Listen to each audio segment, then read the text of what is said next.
Du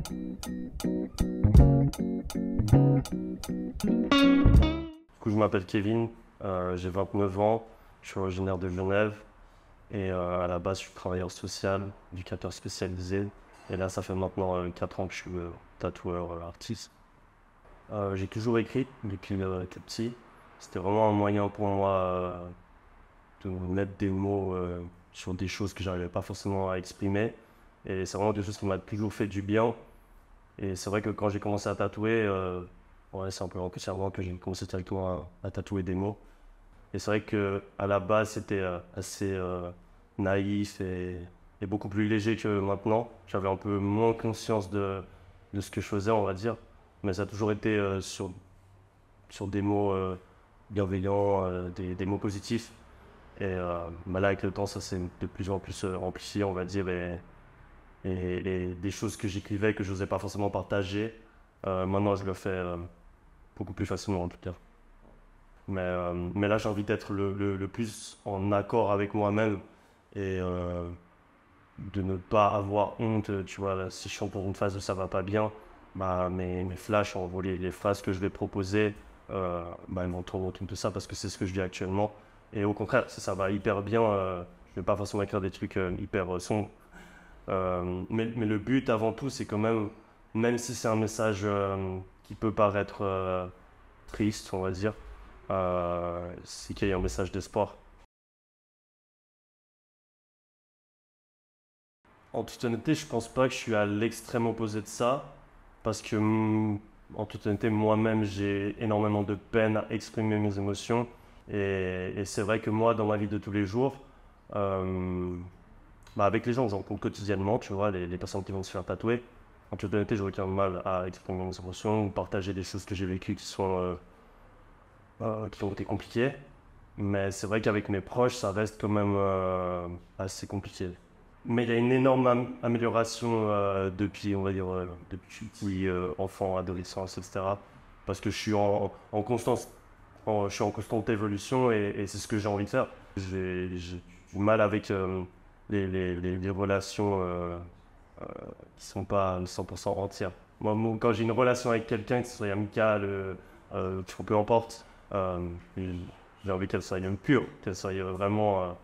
Et c'est vrai que j'ai toujours eu un peu plus le rôle de j'écoute les gens. Alors, moi, j'ai un groupe d'amis d'enfance, on est une dizaine de gars.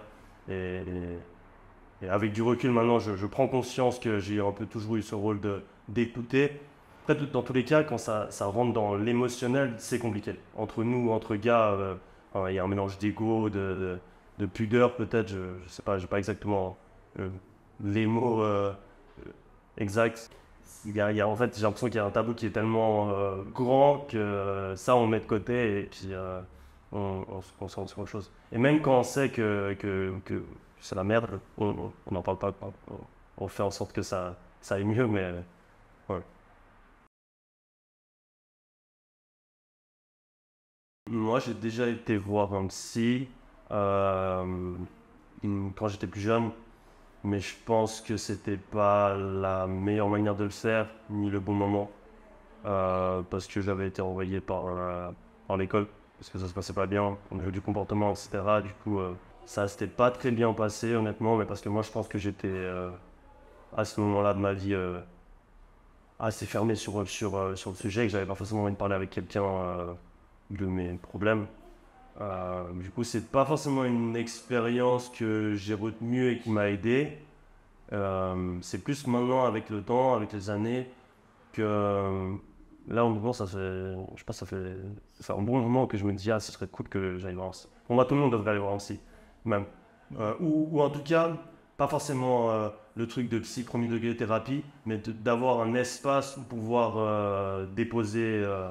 Moi, je sais que là, je le fais, je me soigne moi-même, entre guillemets, en, en discutant avec les gens et en partageant toutes ces choses. Mais je procrastine un peu. J'aimerais bien aller en voir un, mais j'ai fait un ou deux appels, c'est complet, et puis après on met ça de côté, et puis on repart. Et après on se redit, ah, il faudrait que. Et encore, moi, on va dire que là, actuellement, en tout cas, je me sens pas dans une phase où je suis dans un appel à l'aide. mais j'ose même pas imaginer quand tu l'es. Et que déjà, rien que le fait de prendre ton courage et de contacter quelqu'un que tu ne connais pas, qui fait partie du corps médical, c'est déjà une étape. Et quand tu te prends un mur, bah, ça peut être très mal vécu, je pense. Château beaucoup de gens. Ouais. Château principalement des filles, mais château quand même des hommes, mais en tout cas plus de filles. Ouais. En DM, enfin en contact en DM par mail, euh, il y a certaines personnes, ouais, c'est déjà très très intense en DM et d'autres moins.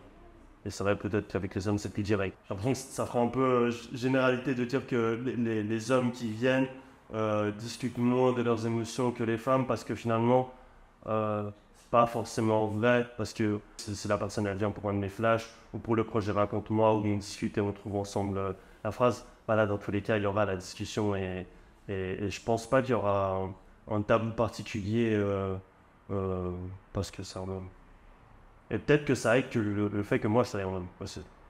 Du coup bah on est entre gars et vu que je pense moi j'ai cette facilité à pouvoir directement communiquer à travers rien que mon travail, bah peut-être, en tout cas c'est ma lecture, ça ouvre déjà une porte.